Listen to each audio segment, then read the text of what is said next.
Well, hello, everyone. I am Dawn Mitchell, and welcome to Dawn of Sports. I'm so excited for our guest today, Cara Banks, one of golf's best broadcasters. You have heard her on NBC, also before that, Golf Channel.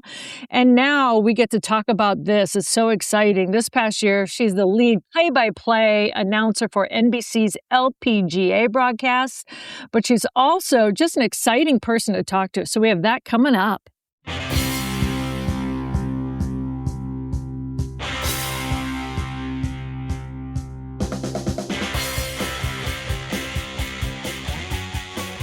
This is Dawn of Sports. She's Dawn Mitchell from Fox 9 Sports. By the way, I want to give full credit. Our friend Cara Banks used to work for the Vikings, is now a senior publicist at NBC. She helped us set this up, so thanks to Carly.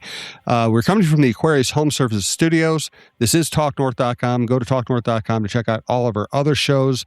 We're also introducing her Playbook, a Dawn of Sports leadership series this week, which will highlight women entrepreneurs and business people around Minnesota, so check that out during the show as well.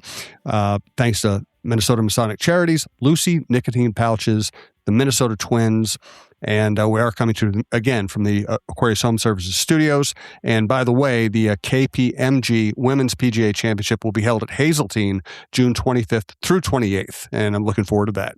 Dawn. Well, Cara, thank you so much for joining us. And I'm just kind of a big fan. I've been watching you ever since you first started on Golf Channel. And now congratulations on all your success at NBC. Thanks for joining us. How are you doing right now? Oh, thank you so much. I'm great. I'm really excited to be kind of in this new position and grateful for your interest and support over the years. And excited to chat today. So thanks for having me. I know you jumped into all the LPGA action earlier this summer. The big announcement came in April.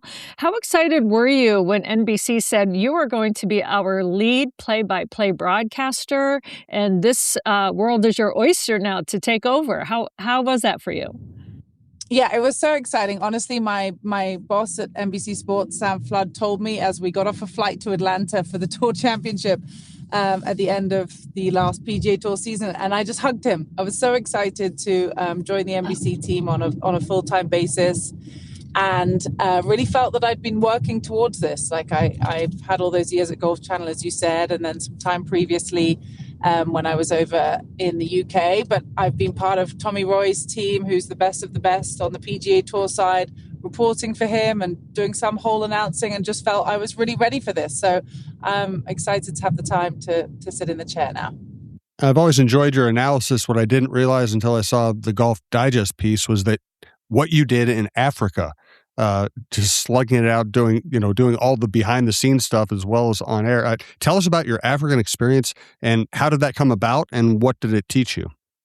Yeah, so it was honestly one of the wildest times of my career. There was actually two parts to it. So one is I was living in Ghana for 4 months when I was 18. I took a year out between school and college, and I got a placement working at Metro TV, which was their national TV station, and I presented the World Entertainment News, which has always been something that stood out on my resume. You know, when you're trying to start out in the industry and you have something that makes you look a little bit different. And then once I did get my start in the industry, I was working for IMG in London, International Management Group, and we were predators, if you like, which was a kind of producer-editor term that we came up with to produce this low-budget golf magazine show. And we were sent off on our own with an F5 camera in our backpack, an Apple Mac laptop with Final Cut Pro on, to make stories to send back to go in this 30-minute weekly program we produced. So I would go to Joburg or Cape Town or wherever, really. There was a golf tournament. It might be Asia. It might be the Asian Tour, Sunshine Tour, LPGA Tour, PGA Tour, European Tour. So all over the world on my own. And I'd have to set up these stories. So whether it's a player interview or whether it's a piece on the golf course, I'd have to set it up myself, sit the player down, do the white balance, set up the camera, the microphone, make sure the audio was working. And then I'd sit down next to the camera and ask the questions. And then I'd go back to my hotel room that night and download all the material and edit it into a 4-minute piece. And I had to write a script to go with the B-roll. And it was a massive job on, I guess, very little compensation at the time, but it taught me so much about how to produce content and television, and how to make connections and network and relationships with people. So it's really been actually wonderful grounding that I've now taken with me through the industry these following years. Cara, what I love about that is so many people, even when they ask me, wow, how did you get to where you are? Oh, it's so lucky that you're on TV. And I tell them, well, I didn't start um, in front of the camera. Exactly what you said, like I started learning the audio. I was a stage manager. I was writing. I was producing for other people to say. So I would do all the work and hand it off, and other people would read it. And, you get then in front of the camera and people think you're an overnight sensation, right? And you're like, no, look at all this work I've done.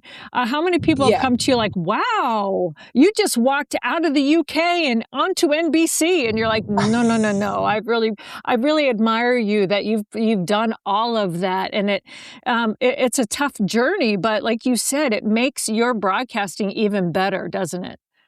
Yeah, I've always felt like it's been so good for me to have done so much in the production world before really focusing with the on-camera stuff, because I have a full understanding of how everything works.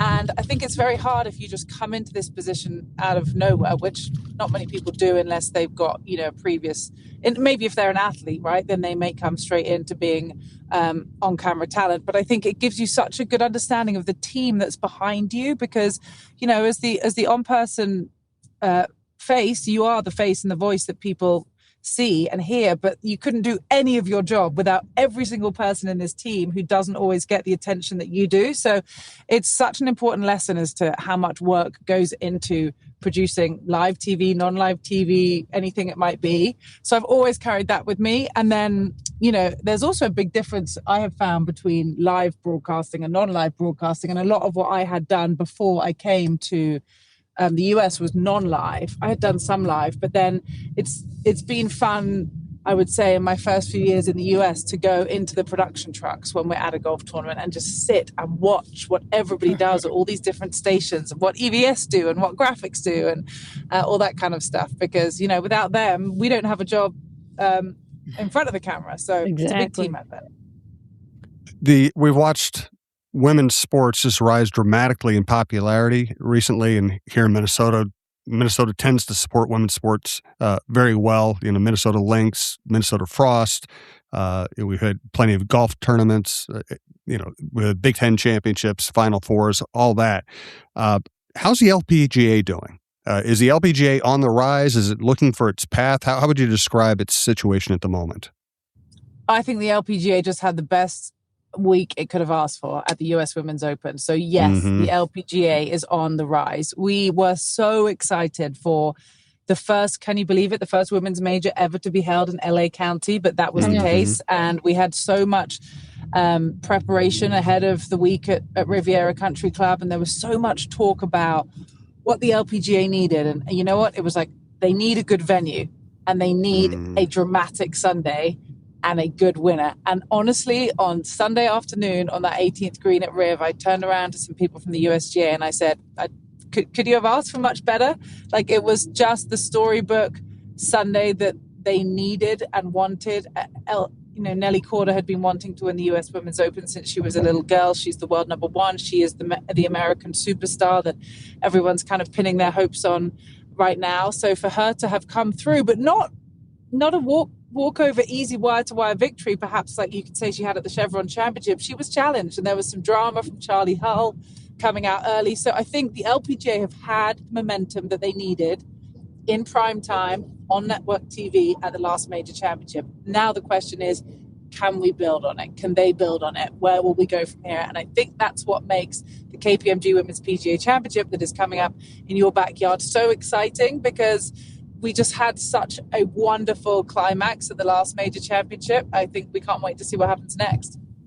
Yeah, and there's such an appetite for that, and not only women's sports, but golf here in the upper Midwest because, I mean, I'm going back years. The last one I covered was way back in Wisconsin. Sayre Pak, I believe, won, but it came down to an exciting finish way back then. And just the amount of people that came out in Wisconsin, we're talking over 20 years ago.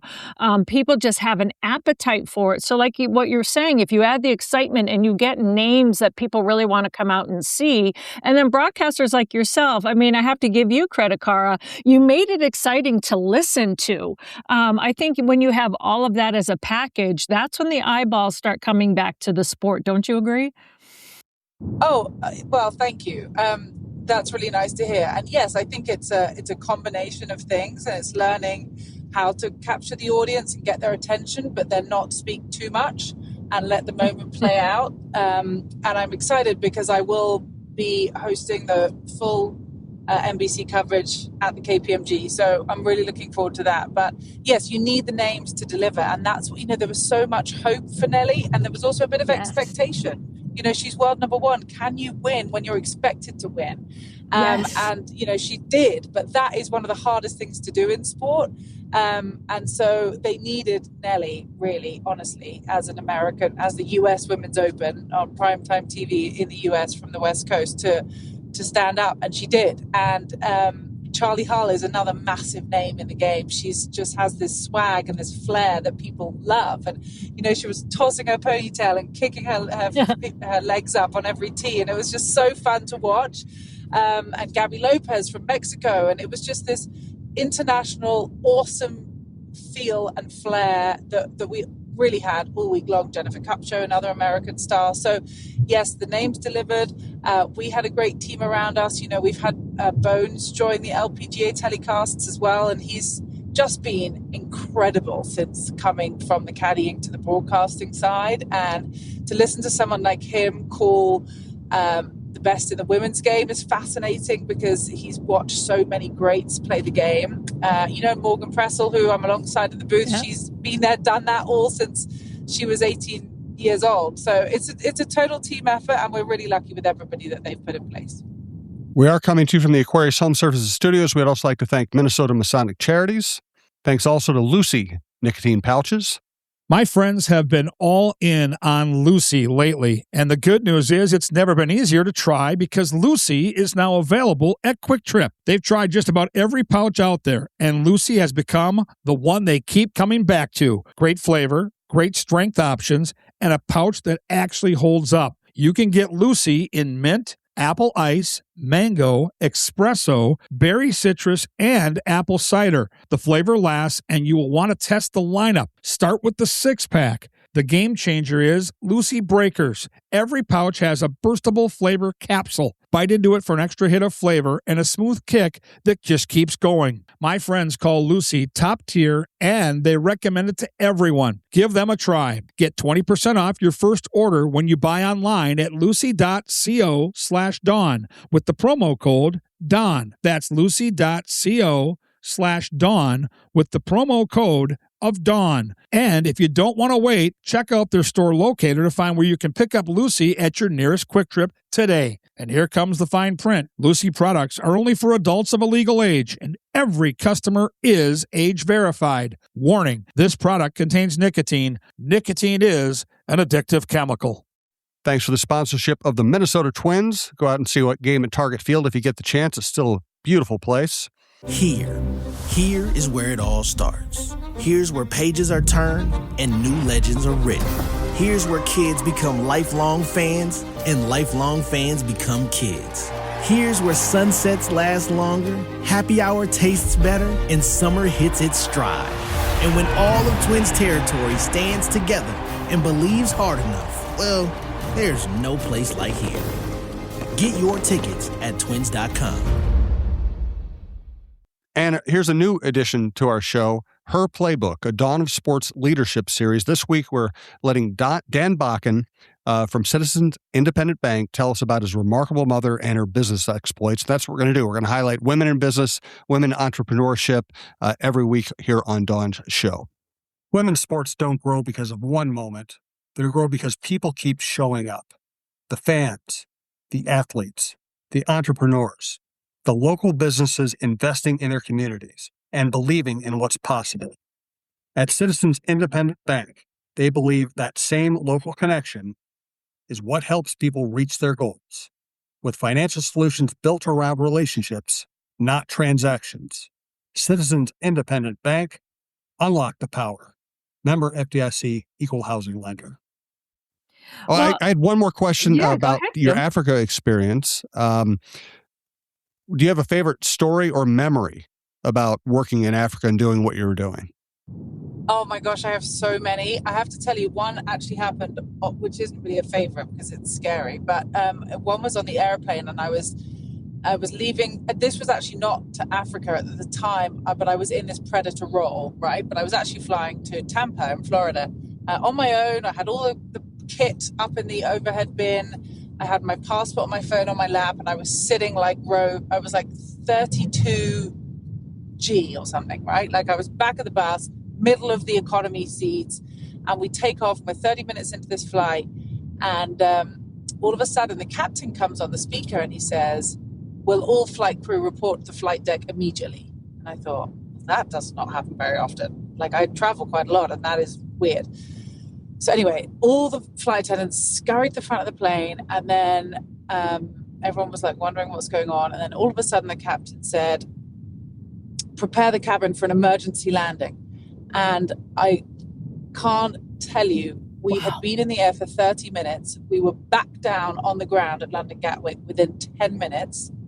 Nobody knew what was going on. The landing was so violent that a baby in the row in front had vomited. And the second we hit the tarmac on the runway, the plane stopped, shut down. You know, normally you obviously you taxi down the runway, like the plane stopped dead. All the lights went off. Everyone was like, what is happening? It's terrifying. And suddenly the captain said, "Emergency evacuation." And the oxygen masks came down, the emergency doors opened, the slides came out. I mean, the whole thing, like you see, obviously in the safety briefings. And we didn't know what was going to happen. Turns out the smoke alarm had gone off in the hold where all the suitcases are. So there I was, jumped down the slide onto the runway at London Gatwick. Thankfully I had my passport and phone in my lap, and I had them in hand. And sort of we ran off to a field where there was an emergency bus, and I'd left my camera and all that on the plane. Obviously, we all got it back later, but that was a very dramatic experience I had with all of this worldwide travel. And thankfully, everyone was safe, and it was totally precautionary in the end. There had been no fire in the hold, but obviously they had to take all care in case they did. In terms of the Africa stuff, the stories when I was there working with the camera and everything were pretty standard, because even though you go to these amazing places, quite often it's a lot of airport, hotel and golf course, which around the world, no matter where you are, pretty safe places to be. But when I was living in Ghana for a while, I would travel and we would go to the neighboring countries, Togo and Benin. And I remember I hopped on the back of one of these little motorbikes that they ride around everywhere. And because I'm so tall, I didn't think about my leg. I was sitting on the back in front of a driver of this motorbike. I didn't think about my legs and reaching the exhaust pipe. So I hop on this bike and I put my leg down, and I burnt the inside of my leg so badly on this exhaust pipe. And there I am in the middle of Togo. We traveled from Ghana, and I'm like, what am I supposed to do?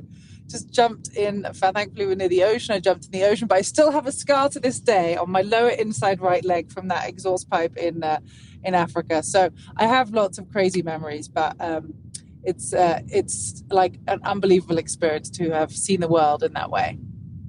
Well, just to let people know, you're 6'1", right? So I can just imagine 6'1", legs go over, get burned on the exhaust pipe. I mean, it must have been so instantaneous for you to be like, oh my gosh, like you were so lucky it wasn't anything worse. Yes, I am 6'1", and yes, exactly. Obviously I was such a rookie. I don't ride motorbikes very often, and then it blistered up, and it was like really horrible. So I've learned my lesson very well from my time over there.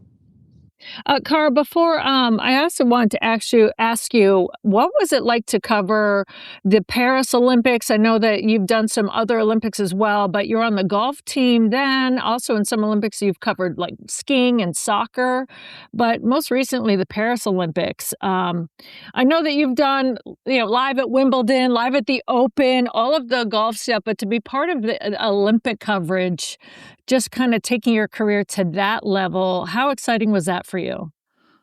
Oh yeah, I mean, the Olympics is the pinnacle of sport, and I think we are very lucky at NBC that we have the broadcast rights in the US to the Olympic Games, which is both summer and winter, obviously. So it's an amazing opportunity to be able to be involved in any which way. And for the Paris Olympics, I was hosting one of our studios that actually was back in Stamford. So a lot of our production happened back in Connecticut at the NBC Sports base, and only a few people went to the location.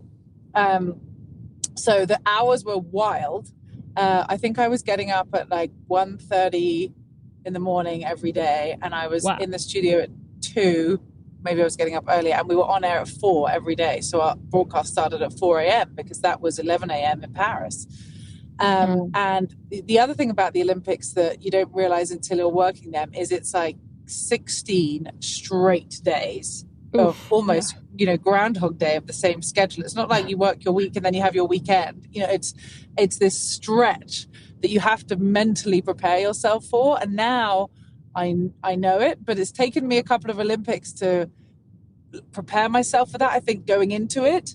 And I have young kids at home, so the 1:30 alarm and needing to go to sleep at like 6 o'clock at night meant there was no way I was going to entertain staying at home. So I stayed at a hotel near the studio. So it's a funny kind of dynamic depending on what role you have, where your position is, depending on the time difference. Because then on the other side of the coin, the recent Winter Olympics, Milan Cortina, I was out in Cortina covering the women's alpine, which was totally different because you're on the time zone. And then when you're covering a specific sport rather than hosting a studio, which will throw out to any sport that's going on at that time, you're on that sports schedule, of which there are built-in off days, training days, and things like that. If you know of a business that wants to advertise with Dawn's show or wants to be included in her playbook, the Dawn of Sports Leadership Series, you can reach out to our Vice President of Business Development, Tammy Henderson at thenderson@talknorth.com. Tammy's great. You'll enjoy working with her.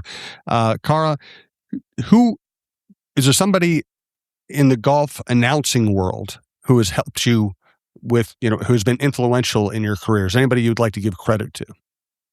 I would say I've followed along very closely with Dan Hicks and what he's done. But most of these guys in that lead play-by-play role that I have come across at NBC, Mike Tirico, Terry Gannon, Dan Hicks, have been really open, welcoming, warm, informative, and just helping me figure out how to do it. And I'll never forget when I first got the opportunity to call or play-by-play on the LPGA Tour, which was a few years ago in 2021, at this all-female broadcast event we had for the ShopRite LPGA Classic. When it was announced, Mike Tirico just called me and he said, "What can I do to help you? I'll sit and watch tape with you. I'll show you my spreadsheets, whatever it takes." So he really went out of his way, which I've always appreciated, and sent me his templates that he uses and spoke to me about little tips and tricks of the trade. And I'm always asking questions. I spend a lot of time with Dan now, which is nice. And we both did the Alpine event at the Winter Olympics. So I'm always asking questions and trying to learn from them. But what I've also learned is that there is no playbook. There is no one way to do this. And everybody has their own technique of doing it. And I'll never forget when I first came to the US and I was part of the team, one of the co-hosts for Morning Drive on Golf Channel, the breakfast show. I was trying to figure out how I prepped for that and how I had my information in order. And I remember saying to Damon Hack at 4 a.m. one day when we were in the newsroom for a production meeting, I said, "I think I'm figuring out the best way to do this." And he goes, "Oh, well, let me know when you figured it out, because I still haven't." And I was like, wow, okay, you've been here for years. And that just made me realize, it's always a work in progress. There's no one which way to do it. The result is the finished product that comes out on the air. And however you get to that might look very different for each person. Well, Mike Tirico's a good friend of mine for many years. He's been on this podcast. And when you talk about he and Dan Hicks, there's no two better men to follow. And on this podcast, I always talk about how I like to highlight strong professional women, but also the men that support us and the men that help us. So what you just said just dovetails perfectly into what this podcast is all about. And the fact that you juggle 3 children, a husband, a career. Women can have it all. You just have to, might be a little, compartmentalize your life at some points. Maybe sanity goes out the window for a little bit, but kudos to you, Cara, for being a shining example of how a woman can actually do it all with help. Like you said, we don't get there ourselves, and then just trying to figure out your own way about it. So kudos to you.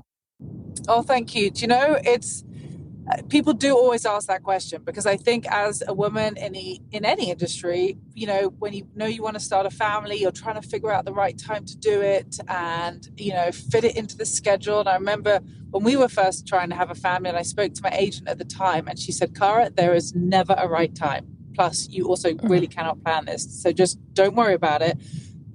Have your family and everything will take care of itself. And that's kind of the attitude that we've always had, and my husband Ollie and I. It's like family will always come first. I'm not going to put work on. I'm not going to wait to start a family because of what's going on at work. We'll just figure it out. We'll make it work. And I think it's great to set an example to your children that you do have to go to work. And if we want to have a certain lifestyle or do certain things, mum and dad both have to work. And there's a reason that we do that. But I will also say that balance is key.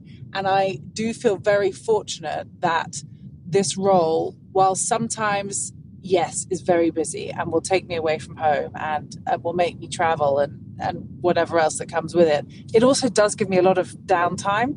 So it's a very different job to having a Monday to Friday 9 to 5. I'm not sure that I could do that, for example, because I might go and work a tournament and then I might have 2 weeks off at home and I can just switch into full-time mum mode. And for me, that is like my saving grace, and that I almost get the best of both. And then don't get me wrong, after a few weeks at home with my kids, I'm very happy to go away for a few nights to a hotel room and go on a golf tournament.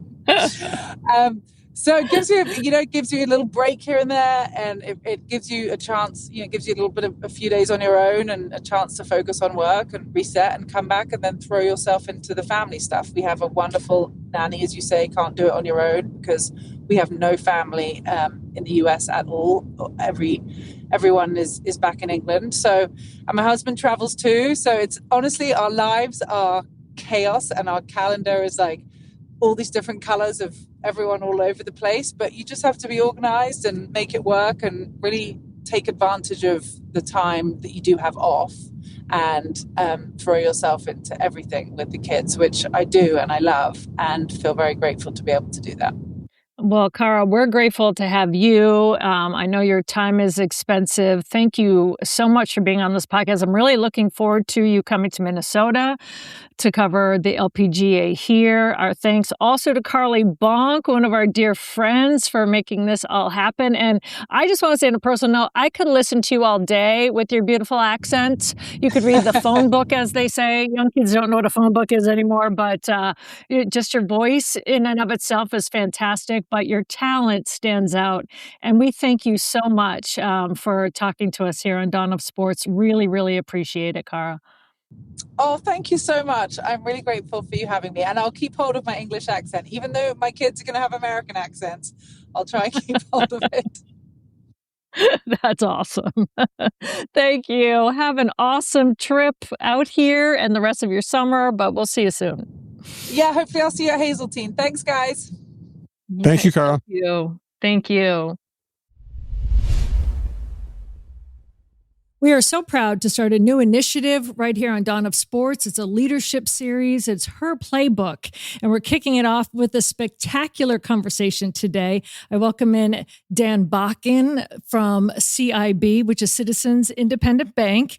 Thank you so much, Dan, for joining us. And I know that you're the Vice President of Business Banking, and you come with a huge, I should say, history of not only bringing success in terms of banking to the Twin Cities, but also being supportive of women in sports, your whole entire family. So thanks for joining us for this conversation. Yeah, thanks for having me. Thanks for the opportunity. You know, a lot of people might say, what is this lying down here? And we have this spectacular book, which is The Extraordinary Life of an Ordinary Woman. And I take kind of issue with that because I think your grandmother was extraordinary. So Extraordinary Life of an Ordinary Woman who is extraordinary. I'm going to add that on Thanks. there. Connie Bakken. Connie Bakken, I know of your grandmother from years and years of covering the Gopher women basketball team.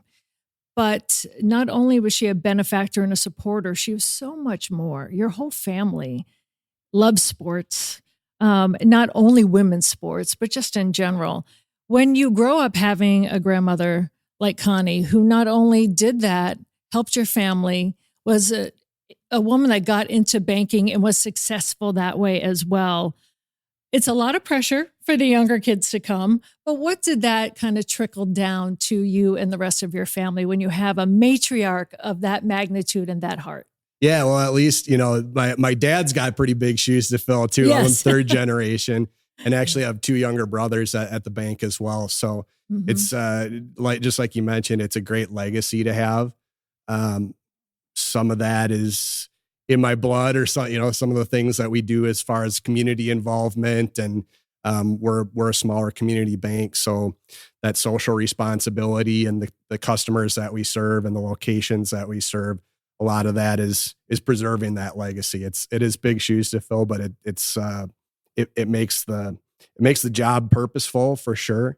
And a lot of the challenges with that come with it are easier to move through. You know, I love that you said that because there is sort of this social responsibility whenever you are an independent company and you are local, and then you start getting into the communities and you become one with them, kind of a piece like that. You're kind of the fiber is bred that way. Have you found that a lot of people come back to your family that way? Like, I knew your grandmother, I know your dad, the whole family. You're just woven together that way. Yeah, for sure. And it's I'd say at the bank, there's people that I don't even know that talk about my grandma or my dad in that way. And sometimes I'll put it this way: they might say, "Oh, I know your dad or grandma through this or this," but if they talk about banking school or a fun party they were at, sometimes I know that they knew them a little bit better than just casually. So I'll put it that way. It's less social responsibility. The social aspect of it is great because you meet it gives you the opportunity, banking, and especially smaller local bank, you meet a lot of different people and make a lot of friends that way too. So you're absolutely right. Tons of people that I'll run into that go, "Oh, you Connie's grandson?" I go, "Yeah, absolutely." When you are Connie's grandson, you also grow up them knowing that my grandma is bad in a good way, right? Like, Right. She's a good woman in terms of she had to be tough. She had to be smart. She had to be ahead of her time in many respects to go into the world of banking. When you see women of her generation, whether it's Wall Street, banking, anything on the business side, you know that they had to have their wits about them. They had to be smart, but you also have to have a heart too, because you have to carry that legacy forward. What did you learn specifically, maybe from your grandmother setting that precedent as a woman in business? Yeah, well, you're right. You do have to be tough, and being tough doesn't mean not having a heart, And I think I've learned that from my family, but as I continue on in the business too, and just like you said, at that time, that was an especially radical thing. And so that's kind of what's fun about the book. I don't know how widely available these are, if they're published or what, if you can look it up and find a copy, but it is a pretty interesting story, just how she had friends that discouraged her from going into banking or buying a bank, because they, not in their minds, at least, not that they were trying to put her down, but they didn't want to see her fail. And she kind of persevered through that as well. Yeah, they did it out of love, right? Like, we don't want to put yourself out there. Yep. And that's where that toughness comes in, right? That, well, I wasn't planning on failing. Just watch me kind of thing, right? Yep. A little bit of sass, maybe. Totally. Oh, yeah. Yeah. Yep. Did you really love that when we talk about this, that she identified as an ordinary woman? That's what I said. I don't know. I take issue when I see someone of that great magnitude that gave so much to a community, gave so much to her family, was smart at business, and then had that, not only the entrepreneurial side, but the charitable side. That's extraordinary to me. But yet she wanted to be known, from everything, all the research I've done, she wanted to be known as an ordinary woman. Yeah. And like you said, sassy is totally a good way to say it, but she was humble too. Man, I mean, like, there's enough stories. Like, we had somebody, she was very fashionable too, and she was a big shopper. And she came in to the bank as she was kind of more of our board chair emeritus at that time. So she was coming into the office and just being able to visit with staff and customers. And one of our staff at the time, she had like an alligator coat on, or like alligator pattern, and somebody was teasing her about, oh, well, isn't that kind of not cool anymore to have alligator, as soon as she goes, it was dead when I found it. There's just stuff like that. It's dead when I found it. It's still dead, and it's still cool to me, right? She's bringing it back. Totally. That's what I loved about that.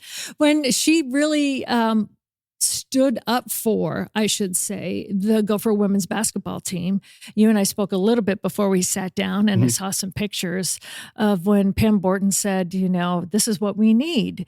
And your grandmother did not bat an eye to not only step up and fill the need of getting them a locker room, financial support, but was there, like, loved them so much. Yeah. Can you tell us more about why she just loved sports so much, but especially so the Gopher women?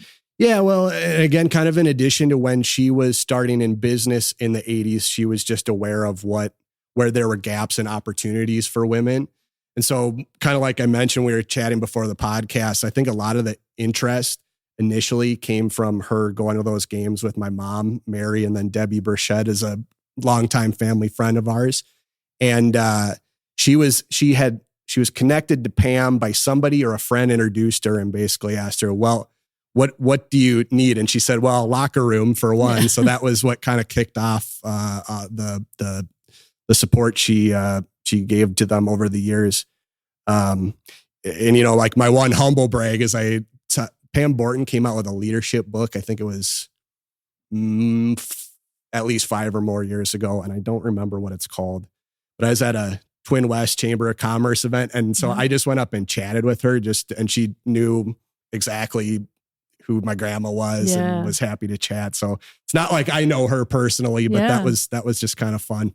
Yeah. And Pam kind of reminds me a little bit of what your grandmother stood for in terms of being leadership based, and also relationship based.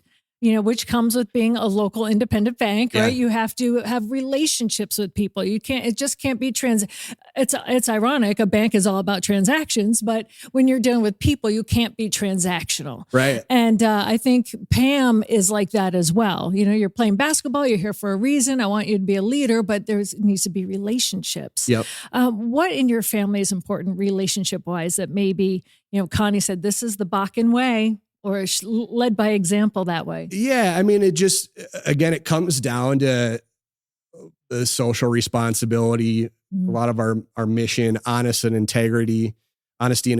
It's just that our success as a business it comes from that, and vice versa. It's not something we do just for the notoriety or to advertise. I mean, those things are good, but the kind of people we hire are aligned with that mission. We're not looking for somebody necessarily who just knows their role and goes home at the end of the day. And we support every employee in different initiatives that they might come up with, or different community activities they want to serve on, so that business and personal kind of blends together, and not in a bad way. It's there's always some kind of opportunity to be supportive of an individual, community organization, both in and outside of work, with this career. So that's what I love about it. I love how your family is, first of all, synonymous with innovation and also business and also altruistic ventures. Whether it's from the bank, whether it's from the Bakken Museum, or whether it's from your grandmother donating whatever they need for the Go First and not only have a locker room, but for the young women to succeed. You must be so proud to take that family heritage and carry it with you. Yeah, thanks. I am. And it's, I guess I've kind of spoken to it. It's something that sustains me. You know, there's plenty of things I probably could be doing. And it's just, I appreciate the opportunity I've got at the bank for everything I've kind of said. It's not just a job to me, but it's a legacy to uphold. And it's something that gives me a lot of purpose. And it's same thing that I mentioned with kind of who we hire at the bank, you know, starting with my grandma, it's she made sure to have diverse backgrounds to build a stronger team. And it's interesting for me to be able to, and fulfilling to be able to learn from different people, of different backgrounds. And, it's the way that we localize our decision-making. We're smaller. You can get a hold of somebody on the phone easily. We kind of leave it up to each other to know what to do in certain situations, or improvise if there's something we haven't encountered before. So it's fun for me to see other people grow in that way too, that they might not think of themselves as a leader or somebody of major responsibility, and they kind of turn into that. What I admire about your grandmother, though, is she set the standard that a woman could be smart, she can be a leader, she can be loving, and that she can open people's perspectives as to who can be in charge. Right. Not only women, minorities, like she set that standard. And that's just something that is done for you. Yeah. Right. It's not, oh, we should try more in this area. That is a basic standard that your family has set. Totally. Yep. That must be incredible to be able to pass on to everyone you meet, everyone in your family, future generations, something you can be proud of that way as an intangible. Yeah. Not only the business, but that. Yeah. And that work, having that same kind of culture, preserving that culture, you know, things may evolve or ebb and flow over time, but that's really her personality in a lot of that. And that's what helps us in our business strengths too, or whether it's commercial or for consumer customers, that gives us strength there as well. Before I let you go, if there's one thing that you can tell anyone listening to this or watching this, if they were to meet your grandmother tomorrow, let's just say we could go back in time and they could meet your grandmother tomorrow, how would you set them up? How would you preface it? You know, like, you're going to meet my grandmother. Yeah. And this is what to expect. You know, in an ironic way, I probably wouldn't prepare them so much, because she was so good at opening people up. She had kind of that sassiness, or she had a deadpan sense of humor that I think a lot of our family, that's what's the word I'm looking for, kind of unique to us. But also, if you're a big coffee drinker, that was kind of like what she would go around the office doing, is she was always drinking coffee. She was always kind of connecting people that way too. Fashionable with her alligator on. Totally. Drinking coffee with the one-liners, the sass, a little bit of that deadpan wit, if you will. Oh, I wish I'd met her. Yeah. Yeah. Well, she has a great legacy. Your family is doing amazing things. She must be up there being so proud of everything that you and your family has done. I like to think so, yeah. Yeah. Well, thank you so much for coming out. I really appreciate it, and for setting the example of what this leadership series is about. Yeah, thank you. Thanks, Don. Thanks to Jim for setting it up, and Tammy as well. I really appreciate the opportunity.